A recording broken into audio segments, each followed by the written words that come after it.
اعوذ باللہ من الشیطان الرجیم بسم اللہ الرحمن الرحیم الحمد للہ رب العالمین الرحمن الرحیم مالک یوم الدین ایاک نعبد و ایاک نستعین اہدنا الصراط المستقیم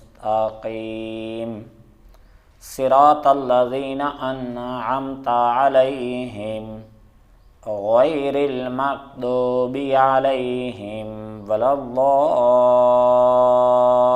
الضالین۔ صدق اللہ مولانا العظیم۔ السلام علیکم محترم سامعین، آج 1 اپریل سن 2021 اور شعبان کا مہینہ چل رہا ہے۔ ہم اپنی نشریات کا آغاز قرآن کریم کی تلاوت، ترجمہ اور تفسیر سے کر رہے ہیں۔ آپ حضرات سے درخواست ہے کہ دعا کریں حق تعالی شانو ہمارے اس عمل کو ہم سب کے لیے نافع اور ہماری نجات کا ذریعہ بنائے۔ قرآن کریم کے ترجمہ اور تفسیر سے پہلے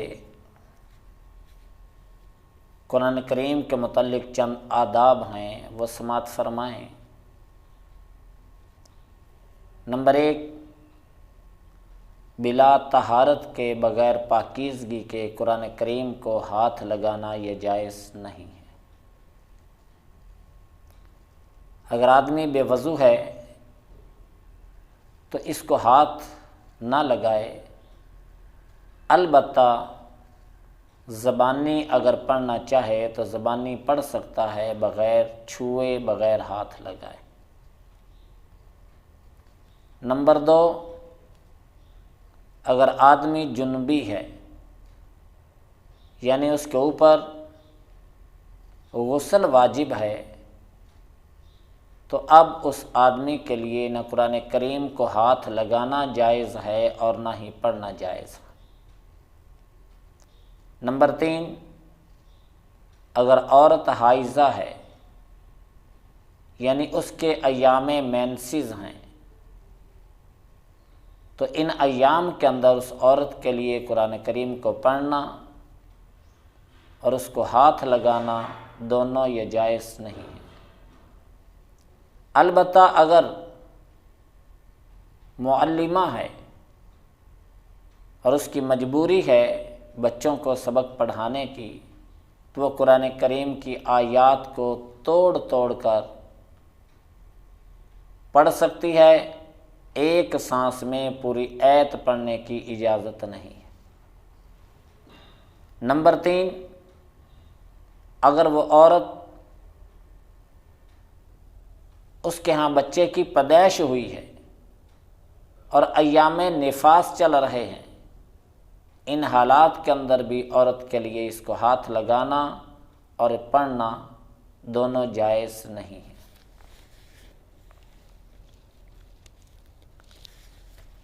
آدمی جب قرآن کریم کی تلاوت کرنے لگے تو باوضو ہو کر مسواک کر کے بہتر ہے کہ خوشبو لگا کر، کیونکہ پاکیزہ کلام ہے، اللہ پاک ہیں، اللہ کا کلام پاک ہے، تو آدمی پاک صاف ہو کر قبلہ رخ منہ کر کے اور ادب کے ساتھ، احترام کے ساتھ، بڑے پیار اور بڑی محبت کے ساتھ قرآن کریم کی تلاوت کرے اور دل کے اندر ساتھ ساتھ یہ نیت بھی کر لے کہ حق تعالی شانو اس قرآن کریم کو میرے لیے ہدایت کا ذریعہ بنا۔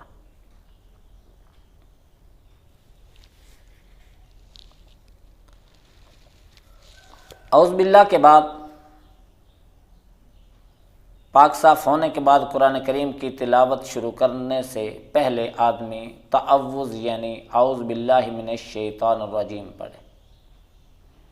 حضرت عبداللہ ابن مسعود رضی اللہ تعالیٰ عنہ فرماتے ہیں کہ نبی کریم صلی اللہ علیہ وسلم نے مجھے حکم دیا کہ تلاوت سے پہلے اعوذ باللہ من الشیطان الرجیم یہ پڑھ لیا کرو، اس لیے کہ جبرائیل امین نے لوح محفوظ سے نقل کر کے مجھے اس طرح پڑھنے کا حکم دیا۔ اگر کوئی آدمی تلاوت کرتے کرتے درمیان سے اٹھ گیا، کسی اور کام میں مشغول ہو گیا، یا کسی دنیا کے کلام کے اندر مشغول ہو گیا، یا کسی اور کتاب کو پڑھنا شروع کر دیا، پھر دوبارہ سے قرآن کریم کی تلاوت شروع کرتا ہے تو دوبارہ اعوذ باللہ من الشیطان الرجیم وہ آدمی پڑھے گا۔ اگر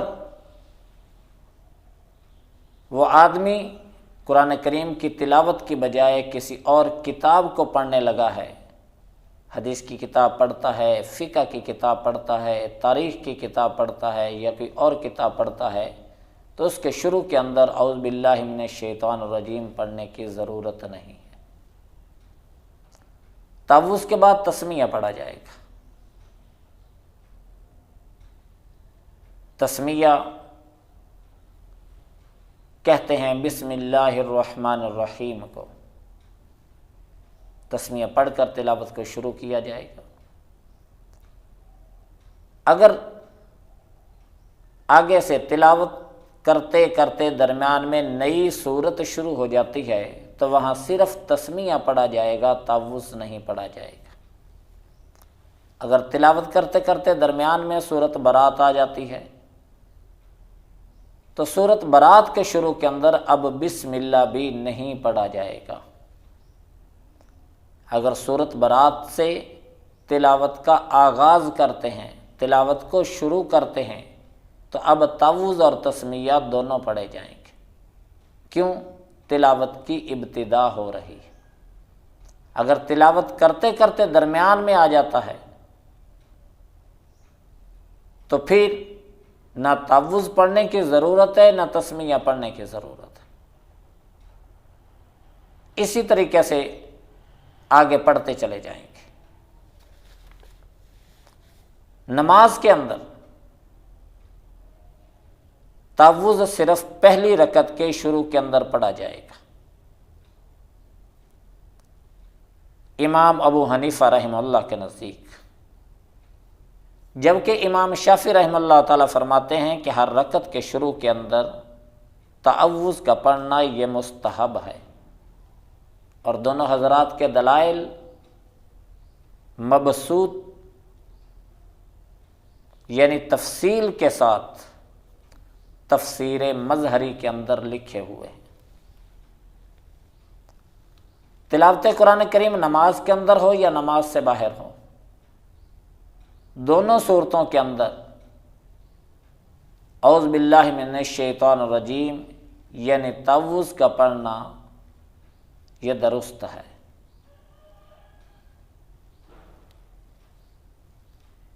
اسی طریقے سے بعض حضرات یہ فرماتے ہیں کہ اگر کسی آدمی کو غصہ آ رہا ہو، غصے کے علاج کے طور پر وہ آدمی اعوذ باللہ من الشیطان الرجیم پڑھنا شروع کر دے تو اس کا غصہ یہ ٹھنڈا ہو جاتا، اس کا غصہ رفع ہو جاتا ہے، اس کا غصہ جاتا رہتا۔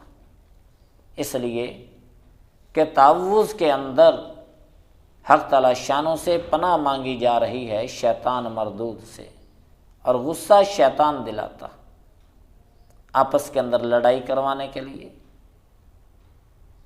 ایک دوسرے کو گالم گلوچ کرنے کے لیے۔ تو جب اللہ سے پناہ مانگی جائے تو حق تعالی شانوں شیطان کو دفع کر دیتے ہیں اور اس کو اپنی عافیت کے اندر لے لیتے ہیں۔ حق تعالی شانوں ہم سب کو قرآن کریم کو سمجھ کر اس پر عمل کرنے کی توفیق عطا فرمائے۔